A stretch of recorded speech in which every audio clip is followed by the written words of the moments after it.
Who has to get notice of a tax foreclosure proceeding? To find out, you have to read Hetelekides versus Ontario. It's only 22 pages. Don't have time for that? I got you covered. Too long, didn't read. This is TLDR, Too Long Didn't Read, Court of Appeals cases in 5 minutes or less. This is the episode on the case of Hetelekides versus County of Ontario. This can be found at 2023 New York Slip Opinion 00803, published by the Court of Appeals on February 4th of 2023. This is a civil case. It's a tax and foreclosure case. The issue here is what is required to establish jurisdiction and to establish due process has occurred with respect to notices in foreclosure matters. It's a little complicated. The law you have to understand to appreciate what's going on in this case is that there's two kinds of civil matters. There's in rem and there's in personam. And these are different kinds of jurisdiction. And an in rem jurisdiction is when the subject matter of the case is property. It's either physical property, it's real property, it's property. And the actual subject of the case, the defendant in the case, is the property, essentially. The respondent's the property. And the issue is, who does the property belong to? Versus in personam, which is the subject matter of the case is a human being. And the question is, what rights or obligations does that human being have? So if someone hits you and you sue them, you're suing them to give you money. You're actually suing them. That's in personam jurisdiction. But if there's a wallet on the floor and you're trying to figure out who's the wallet, who belongs to the wallet, or who does the wallet belong to, the subject of that case would be the wallet, and that would be an in rem kind of a case. The second thing you have to understand is that for all cases, there has to be due process. Okay, due process means that the procedures are followed that make it substantially fair. So due process means different things in different kinds of cases. With respect to notice, due process means that the parties with an interest, the interested parties who have to know about the case, are informed sufficiently such that they can respond. It's not fair if you're going to sue someone, but you never tell them that they got sued, and then you take out a default judgment, and then they get a lien on them, and they have to fight this, even though no one ever told them that they actually are being sued. That's a failure of the due process.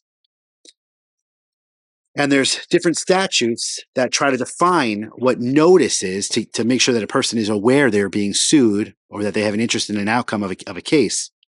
And those are two different things sometimes, the notice statute and the constitutional right to due process.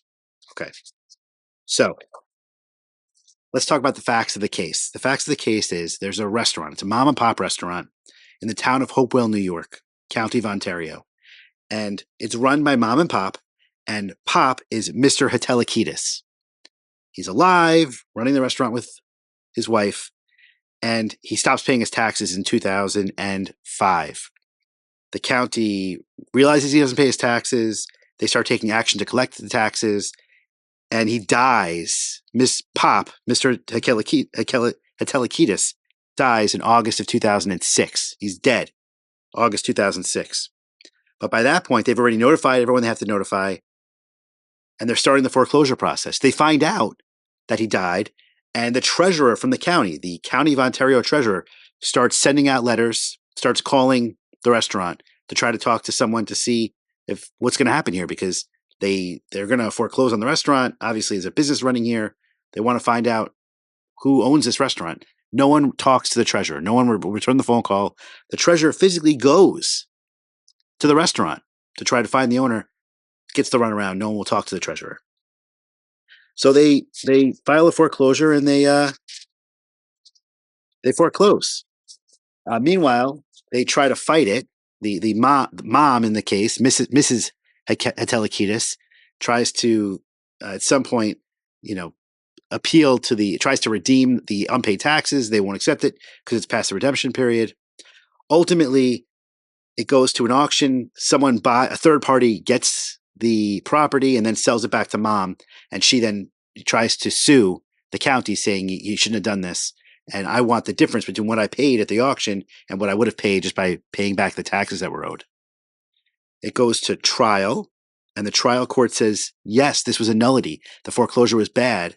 because there was a due process violation, and they sued the treasurer, and the county sued a dead person when they were trying to foreclose upon the property. The appellate division agrees. Court of Appeals reverses. Well, the appellate division modifies some, but the Court of Appeals reverses and says, no.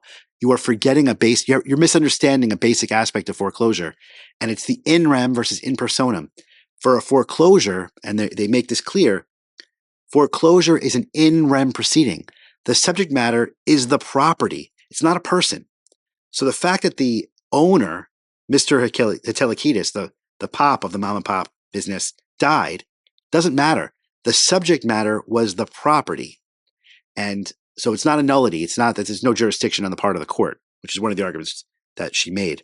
The second argument she makes is that there was a due process violation. She wasn't properly notified. And to that, the Court of Appeals says there's a statute in the RPTL, in the real property tax law, that describes what notice has to be. And it specifically says that notice is defined at the moment the foreclosure is filed. And at that moment, they did. They notify the owner, who was the dead husband. And that's okay. They satisfied their statutory obligations of notice. And then the second question is due process. Was it sufficient? And they say that's a separate issue. It's a separate question. And they go through the fact that the treasurer physically went there, sent letters, made phone calls, and got the runaround from everybody at the restaurant. And they say that actual notice is not required. What's required for due process is notice that's reasonably contemplated, reasonably expected to apprise the interested party of the proceeding.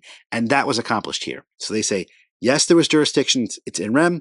And they say, yes, there was proper notice, both because it complied with statute and complied with statutory due process requirements. Too long didn't read. Hetelekides versus County of Ontario. Have a good day. If you like what you just saw and want to see more just like it, please hit like or subscribe to let me know.